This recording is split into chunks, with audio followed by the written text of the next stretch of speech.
আমরা নিউ ব্লগে ফিরতে চলেছি। আমি কিছুক্ষণ রেস্ট নিয়েছিলাম, এবার করি কাম শুরু।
ফাইনালি আমাদের এই পেজটাও শিখে গেছে।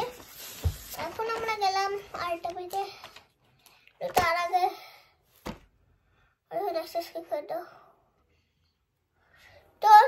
মিনি আমি আপনাদের সাথে কালকে, কারণ এখন আমি বলছি এখন রাত হয়ে গেছে। সত্যি সত্যি বলছি, রাতে আমি কিছুক্ষণ আটকে রেখেছিলাম, তাই দেখাবো। এই দেখেন আরে ঘড়ি কই, ঘড়ি কই, এই দেখ ঘড়ি, এইটা দেখতে পাচ্ছেন ঘড়ি। দেখতে যদি পারেন তাহলে আমাকে কমেন্ট করে বললেন, আর না পেলে আমাকে কমেন্ট করে বললেন। এখন আমি গেলাম।